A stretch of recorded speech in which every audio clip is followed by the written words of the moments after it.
Schumer, are you married or I'm separated. from your husband? Yes. And does your child live with you? I don't have any children. You don't? No, I do not.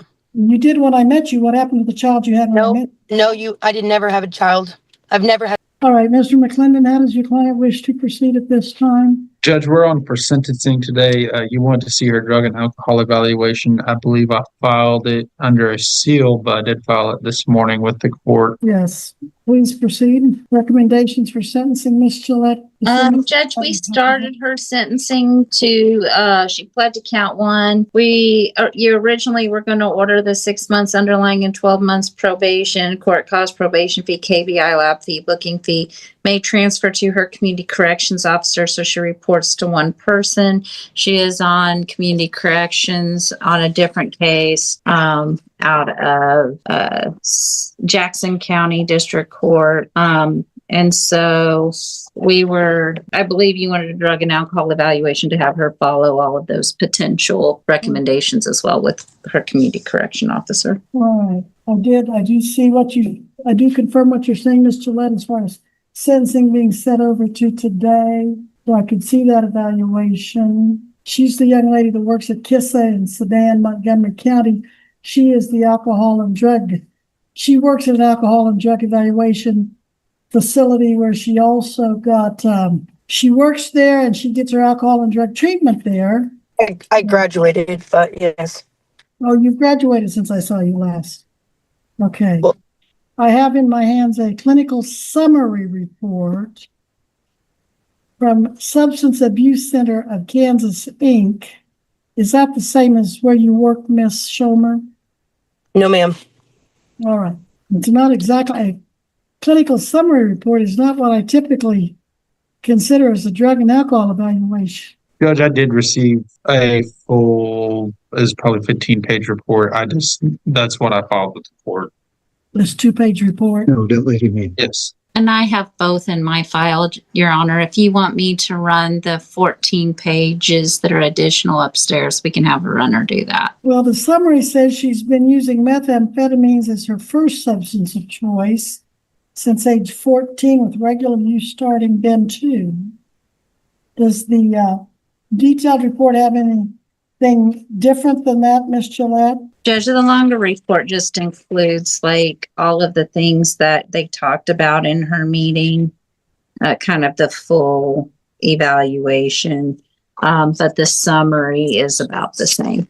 All right, Ms. Gillette, would you restate, please, your recommendations for sentencing? Judge, her recommendation for sentencing. No, I want your recommendations for sentencing. Yes, it was 6 months underlying, 12 months of supervised probation, court cost probation fee, KBI lab fee, booking fee, and may transfer her supervision to community corrections. She's seen a community corrections officer weekly. Our probation for misdemeanors usually requires monthly, so it's a little more intense if she transfers up to her community correction officer. You're going a little bit fast. What's she on corrections for and where? That was out of Jackson County. That's up by Topeka, right? Past north of Topeka? Closer to, up north of Shawnee County, headed towards the Nebraska line. Yes. And yet she lives and works in the other end of the state, down in the southeast corner of the state. Yes. So she's in Sedan area now. Oh, but she's avoiding all the people who would have been triggers for her where she lived before. Well, all right, good. Okay, so you're recommending 6 months sentence with 12 months supervised probation. And am I understanding that you think that should be through Jackson County Corrections, even though they're up north and she's living down south and reporting down south to somebody? She's reporting to a community corrections officer, should be reporting weekly. Where though? How does she report weekly living in one part of the state? I think she transferred to Chautauqua. All right. Montgomery, but yes. Yeah. Well, are you representing yourself or is your attorney representing you, ma'am? Oh. All My right, attorney. To my understanding, she transferred to Chautauqua County. They are out of the Montgomery County office. And so the intensive supervision out of the 14th Judicial District is who's supervising her currently. And she had to complete inpatient treatment as part of their program. And then she has continued to stay there near KISA and work there as like a peer model person. So she's continuing to do her own treatment and help others. And I was aware that she's already done her inpatient for her felony case that she had. So, Jackson County. What's her Jackson County felony for? Her journal entry of sentencing's from July 25th of 2025, and it was for methamphetamine. And she was living up in the northern part of the state, then the northern boundaries, and now she's living down in the southern boundaries. Mm-hmm. She's living in a treatment facility for which she is employed. She's shaking her head no. All right, if that's your recommendation, you said no fine, Ms. Gillette. There is a fine. There has to be a fine.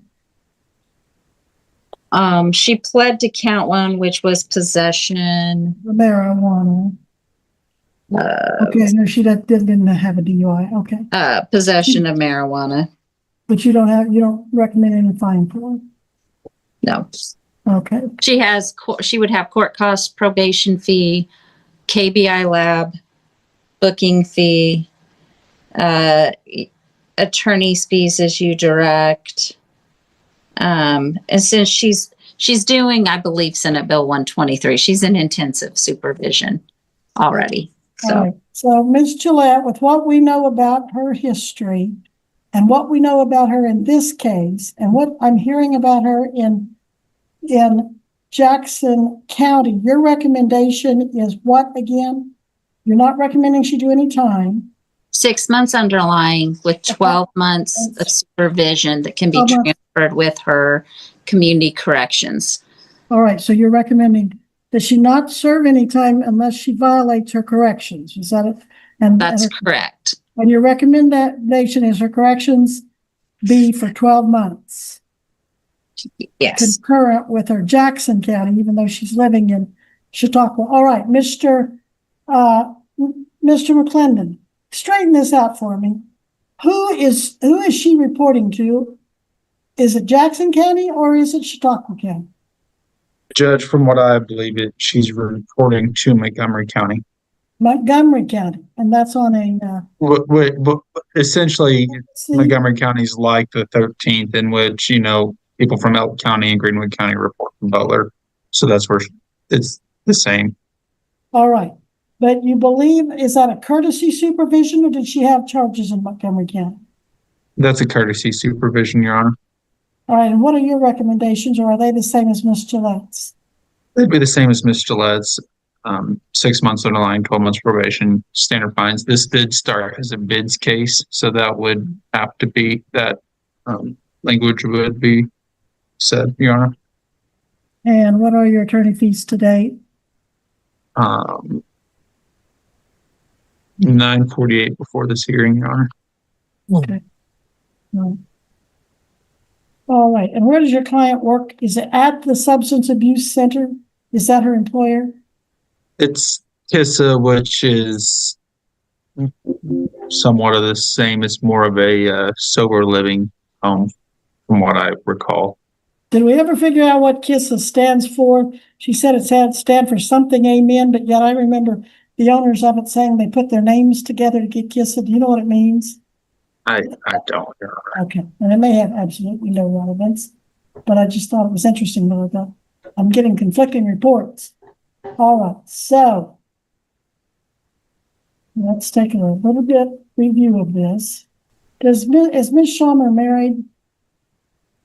She's not, is she? I don't believe so, Your Honor, but I'd have to defer to her. Schaummer, are you married or in I'm separated. from your husband? Yes. And does your child live with you? I don't have any children. You don't? No, I do not. You did when I met you. What happened to the child you had when I met you? No, I did never have a child. I've never had a kid. All right. You never had any children. And how long have you been on corrections? Since July of 2025.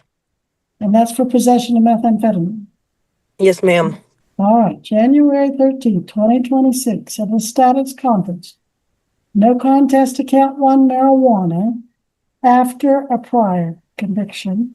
No, that's count one marijuana for after the state dismissed the rest. So you pled to the marijuana and the state dismissed the remaining charges. So we are here on sentencing just for the possession of marijuana. And Ms. Gillette, you filed that as an A, as if she does have a prior misdemeanor conviction, right? Mm-hmm. Okay. She has one prior. One prior marijuana plus the meth and whatever else you might have.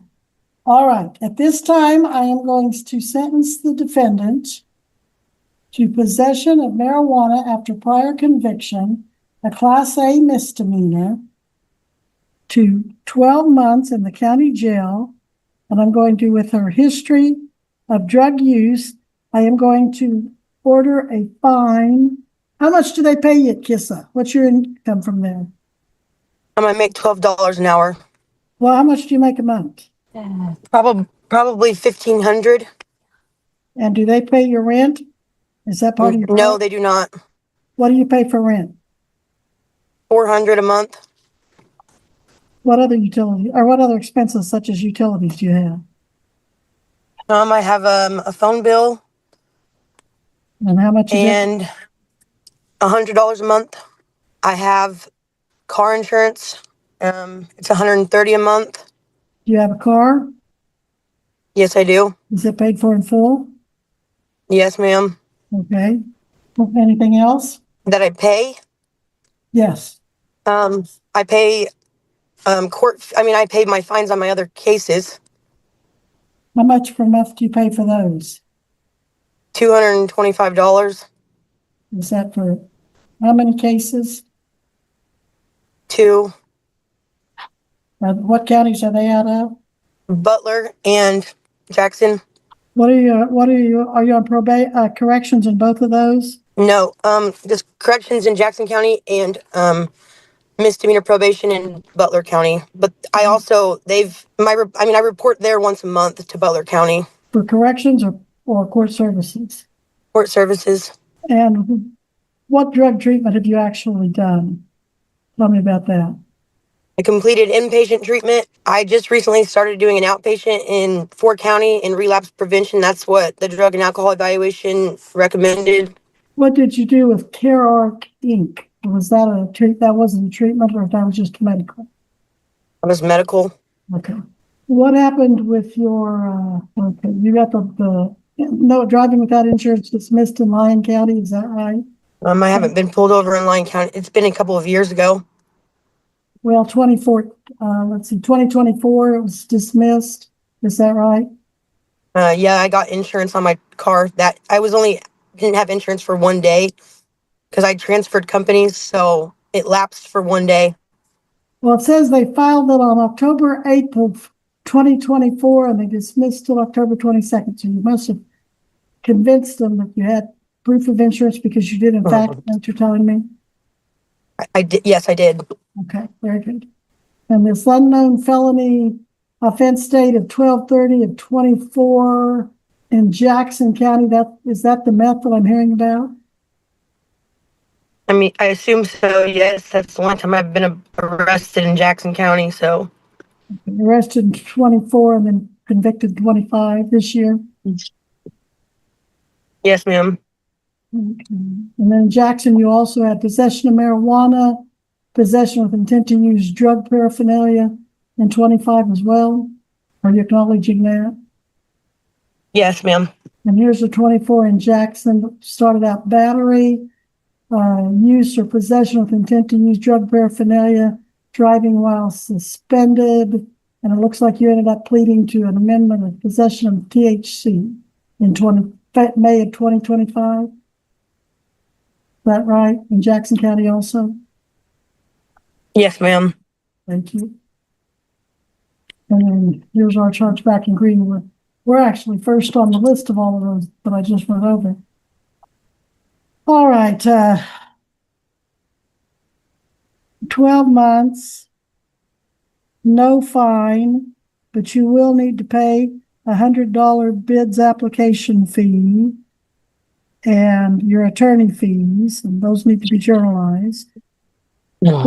Court costs, booking fee, and 400 KBI fee. That's quite a bit of money. And you're working on fines in other counties, it sounds like. So I'll give you time to pay that. You think you can afford to pay a 1/12 of that? And no, I haven't totaled it up, but I'm going to put it this way. Order you to pay a 1/12 of it each month, starting on the 17th day of March, and then a 1/12 on the 17th day each month thereafter. However, I'm also going to give your supervising officer some discretion to work with you when they look at the total of your bills and everything you're doing. As long as you're going to make a good faith. If they want to make it something different than that, I'll let them do that. Thank you. Sometimes do that. You're welcome. And I'm going to order that you sign up with corrections here. And again, that's standard procedure. And then if they can transfer it, I'll give them authority to transfer that so you don't have to be scattered all across the state.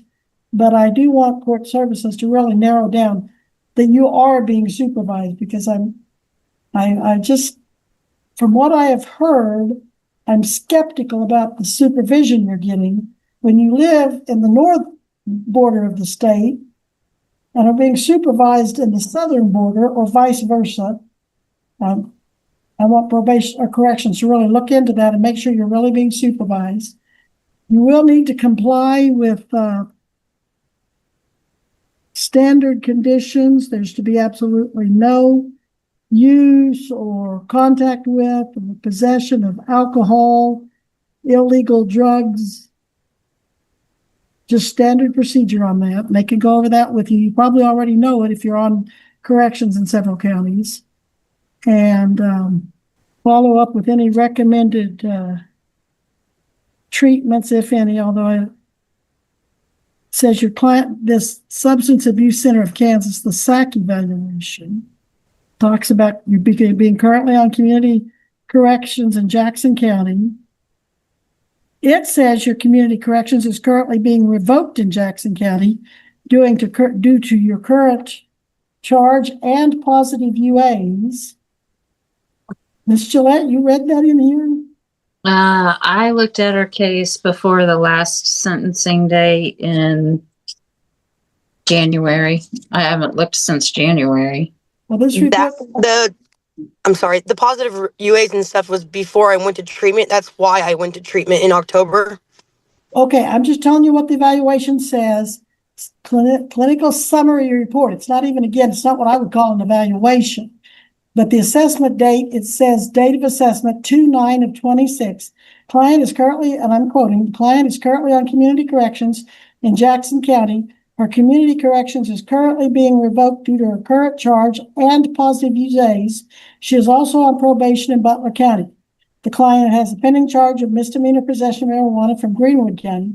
She reports she has court again on 2/17/26 for this charge. And they are recommending outpatient treatment, so I will make that an order of your corrections probation in this case. And I'm not sure. Let's see what the next paragraph says.